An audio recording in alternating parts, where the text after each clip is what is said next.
Hello children, I hope you all are well and safe at home. I am Vimlesh Sharma from Shurjyoti Educational Group, Kota.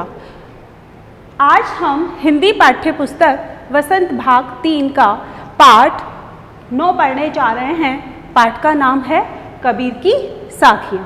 तो आज हम कबीर की साखियों से ज्ञान अर्जन करेंगे।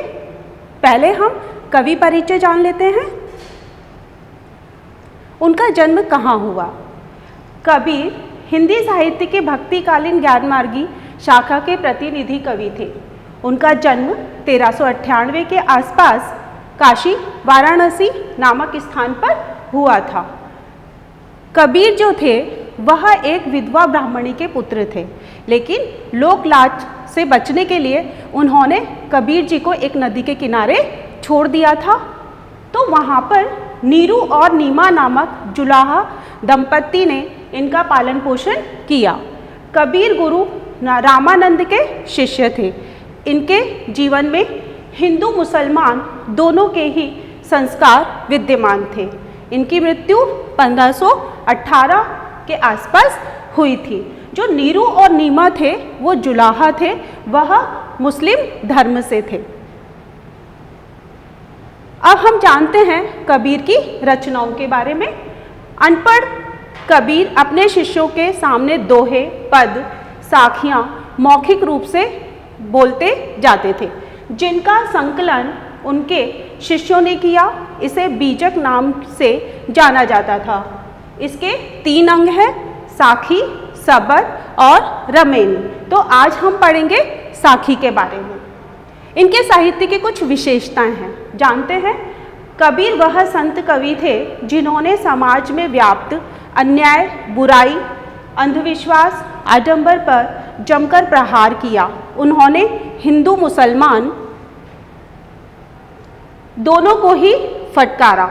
उन्होंने मूर्ति पूजा, आडंबरपूर्ण भक्ति, मोह माया आदि का विरोध करते हुए ईश्वर की सच्ची भक्ति पर बल दिया।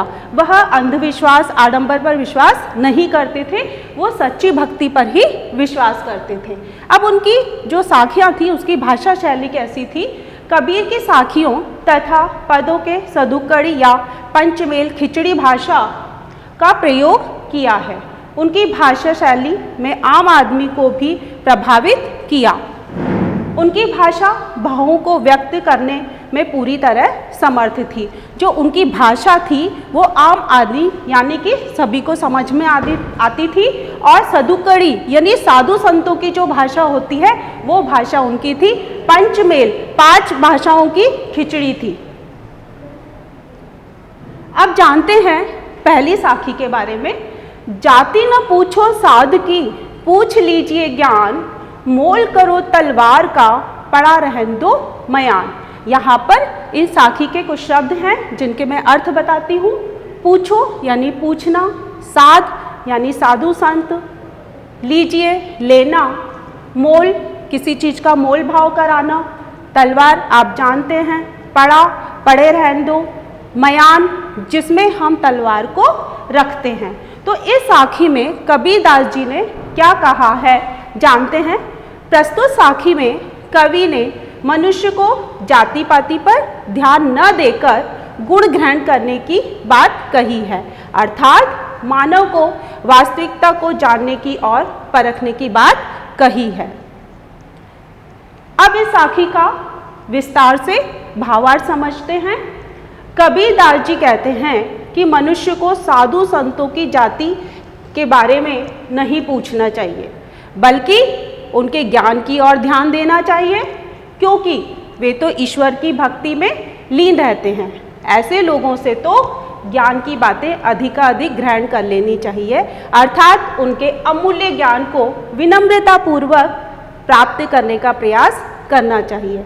यहाँ पर कबीरदास जी कहते हैं अगर किसी व्यक्ति में ज्ञान है तो हमें उसकी जाति नहीं पूछनी चाहिए, हमें ज़्यादा से ज़्यादा उससे ज्ञान अर्जित करना चाहिए। जिस प्रकार तलवार लेते समय तलवार का मोल भाव किया जाता है, मयान का नहीं, क्योंकि असली काम तो तलवार से लेना है, मयान से नहीं। उसी प्रकार हमें जाति को महत्व नहीं देना चाहिए। यहाँ पर कबीरदास जी उदाहरण तलवार और मयान का दे रहे हैं। वो बता रहे हैं कि हमें मोल भाव किसका करना चाहिए, तलवार का करना चाहिए, मयान का मोल भाव नहीं करना चाहिए, क्योंकि हमें किससे काम है, तलवार से, मयान से हमें काम नहीं है। उसी तरह से साधु संतों की जाति पाति से हमें कोई लेना देना नहीं होना चाहिए, हमें मतलब होना चाहिए उनके ज्ञान से। दूसरी साखी है, आवत गारी एक है उल्टत होई अनेक, कह कबीर नहीं उलटिए वही एक की एक। यहाँ पर गारी के बारे में कबीरदास जी बता रहे हैं। प्रस्तुत साखी में कवि ने मनुष्य को किसी के द्वारा गाली यानी अपशब्द, हम बोल देते हैं किसी को अपशब्द, उसके बारे में बता रहे हैं, का जवाब गाली से न देने की सीख दी है। सीख यानी शिक्षा, अर्थात लोगों को सामाजिक उपदेश दिया है। यहाँ पर गारी यानी गाली, उल्टत यानी पलटकर, नहीं यानी नहीं, वही एक की एक। जानते हैं इसके भावार्थ के बारे में। कबीर जी कहते हैं, यदि हमें कोई गाली देता है और हम पलटकर उसे भी गाली दे दें तो गालियों की संख्या निरंतर बढ़ती चली जाएगी। यदि किसी के गाली देने पर हम मौन रहकर उसका उत्तर देते हैं तो गाली की संख्या एक ही रहती है, वे एक से अनेक नहीं होती। अर्थात ऐसे अभद्र वचनों को किसी को भी प्रतिक्रिया रूप नहीं देना चाहिए। कबीर जी बुराई को बुराई से न नष्ट करके अपितु बुराई को अच्छाई से मिटाना चाहते हैं। यहाँ पे कबीरदास जी बहुत अच्छी बात कह रहे हैं कि अगर किसी ने आपको अपशब्द बोले तो हम भी उसको पलटकर अपशब्द बोलेंगे, तो जो अपशब्द की संख्या बढ़ती चली जाएगी और वो एक मानव पर अच्छी नहीं लगती, वो शोभा नहीं देती, तो हमें उसका उत्तर मौन रहकर ही देना चाहिए। तो गारी क्या हो जाएगी, एक की एक ही रहेगी। साखी नंबर 3 है, माला तो कर में फिरे जीभ फिरे मुख माही, मनुआ तो दहु दिसी फिरे यह तो सुमिरन नाही। यहाँ पर हम अर्थ देते हैं। माला आप जानते हैं, तुलसी की माला, रुद्राक्ष की माला, माला फेरते हैं ना हम, पूजा करते हैं तब। कर, कर यानी हाथ, फिरे यानी फेरना, जीभी यानी जीभ, मुख यानी मुंह, माही यानी अंदर। मनुआ मन के बारे में बता रहे हैं, दहु यानी 10, दिसी दिशा, फिरे यानी घूमती है, सुमिरन यानी कि स्मरण, नाही मीन्स नहीं। तो इस साखी में क्या कहना चाह रहे हैं कबीरदास जी, प्रस्तुत साखी में कवि ने लोगों द्वारा आडंबर एवं दिखावे की भक्ति किए जाने पर करारा प्रहार किया है, अर्थात मन की चंचलता को उजागर किया है। इन पंक्तियों में कवि ने प्रभु भक्ति का उल्लेख करते हुए कहा है कि मनुष्य प्रभु भक्ति करने का दिखावा करता है, वह अपने हाथ में माला का मन का घुमाता हुआ भक्ति का ढोंग करता है। यहाँ पर मन का है जो माला का मोती है ना, उसके बारे में कहा है, क्योंकि ऐसा करते हुए वह अपने मन पर नियंत्रण नहीं रख पाता, उसका मन चारों दिशाओं में भटकता रहता है। कवि कहना चाहते हैं कि मात्र मानव का मन ही एक ऐसी चीज है जिसका कोई ठोर ठिकाना नहीं है, अर्थात हमें ऐसे पाखंडवाद को छोड़कर मन को वश में करना चाहिए। यहाँ पर कबीरदास जी जो माला फेरने का जो आडंबर है, जो एक भगवान की भक्ति का जो दिखावा है, उसके लिए उसकी निंदा कर रहे हैं कि आप माला फेर रहे हैं, भगवान का नाम ले रहे हैं, लेकिन और मुंह से बोल भी रहे हैं, लेकिन आपका जो मन है वो चारों दिशाओं में घूम रहा है, आपका मन चारों तरफ है, तो वो आपकी भक्ति सच्ची भक्ति नहीं है। अगली साखी है, कबीर घास न नींदिए जो पाऊं तली होई, उड़े पड़े जब आँख में खरी दुहेली होई। यहाँ पर नींदिए यानी निंदा करना, घास जो आप जानते हैं पाँव यानी पैरों में, तली यानी पैरों का जो तलवा है वहाँ पर, उड़ी पड़े जब आँख में, जब वो उड़कर हमारी आँख में आती है, खरी दुहेली हुई तो वह हमें बहुत ज़्यादा दुख देती है। तो यहाँ पर कबीरदास जी क्या कहना चाह रहे हैं साखी के माध्यम से कि प्रस्तुत साखी में कवि ने तिनके के माध्यम से कमजोर मनुष्य का भी अपमान न करने की सीख दी है, अर्थात की भी निंदा न करने की बात यहाँ पर कही है। यहाँ पर कबीरदास जी कह रहे हैं कि हमें छोटे से छोटे व्यक्ति का भी सम्मान करना चाहिए, उसका अपमान नहीं करना चाहिए। इसका भावार्थ है, कवि मनुष्य को सावधान करते हुए कहता है कि पैरों के नीचे पड़े घास के तिनके का भी अपमान नहीं करना चाहिए, क्योंकि यही तिनका यदि उड़कर आँख में पड़ जाए तो अत्यधिक पीड़ा पहुंचाता है। अर्थात हमें समाज में निम्न वर्गीय, कमजोर व निर्धन लोगों की कभी भी उपेक्षा नहीं करनी चाहिए।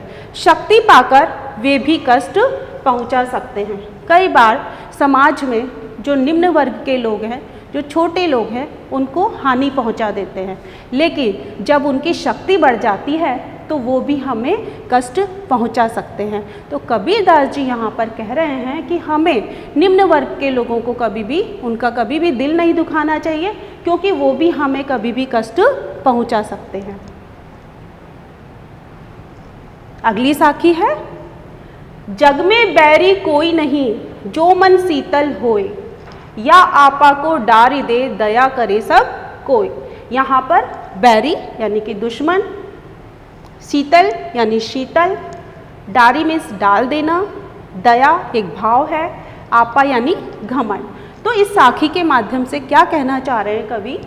प्रस्तुत साखी में कवि ने मनुष्य को अपने मन का घमंड त्याग कर मन को शांत एवं निर्मल रखने की सीख दी है, अर्थात अपने क्रोध को त्याग कर यानी अपने गुस्से को छोड़कर सभी से प्रेम से रहने की बात की है। तो जानते हैं इसका भावार्थ। कबीरदास जी कहते हैं कि इस संसार में जिस व्यक्ति का मन शांत और निर्मल होता है उसका कोई शत्रु नहीं होता, अर्थात शांत और धैर्यशील व्यक्ति किसी का शत्रु नहीं हो सकता। यहाँ पर कबीरदास जी कह रहे हैं कि हमें कभी भी घमंड नहीं करना चाहिए, हमें अपना मन निर्मल और शीतल रखना चाहिए।